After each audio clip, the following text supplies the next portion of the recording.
from this now famous July 1 renegotiate USMCA or CUSMA date. What is that all about, Colin? What actually happens? Could you lay out the timeline for us? So what the review is, and it's a review, and the text says a review, not a renegotiation. But what the intent was, let's not wait another 20, 25 years to amend a trade agreement, make sure that it's catching up to what has been a very dynamic time in international trade. Let's review it. Is it still working for us? Is it meeting the goals that we had intended for it to review? And to make changes as appropriate. It is not a date at which the agreement ends. It's a scheduled review in the process of a 16-year agreement. There are a few issues that we're going to be taking a look at. Those conversations have already begun. Our chief negotiator has been named. The conversations between our two governments are underway. There are a few issues that the U.S. has raised. There are some issues that Canada has. Certainly, from our perspective, some of the Section 232 tariffs and other issues have been challenging the intent behind the agreement, and we need to look at that in the context of the review.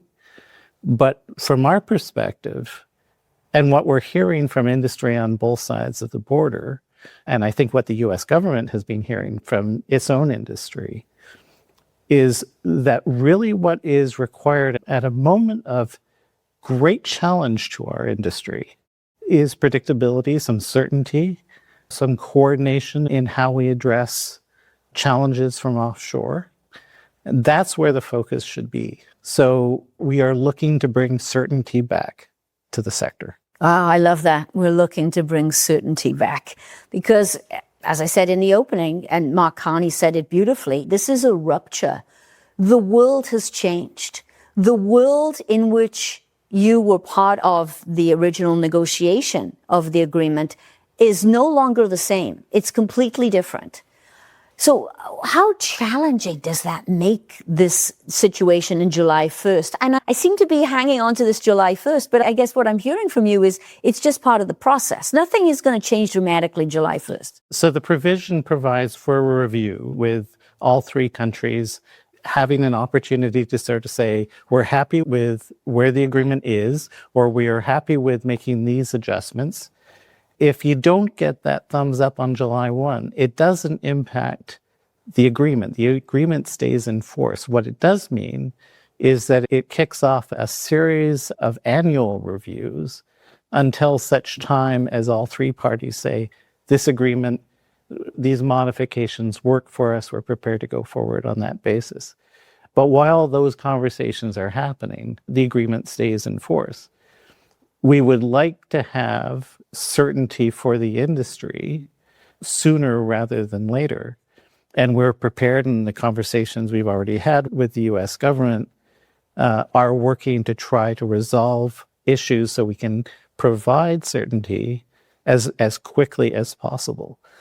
But what's really important, I think, is that we get this right, that we don't settle for second best in terms of seeing greater barriers to what has been an integrated economic space, particularly in the auto sector. And because that is, frankly, so much in the best interests of the United States, Canada, and Mexico, we are facing some really sharp challenges with the pace of change in the sector, with the extent to which China has leapt ahead, particularly in the electric vehicle space. We have to be working as efficiently, as seamlessly as possible here in North America if we're going to meet that challenge. And what's vital for Canada is that for the great paying, good jobs that this sector provides on both sides of the border, that we don't create new barriers that make it more difficult to compete globally.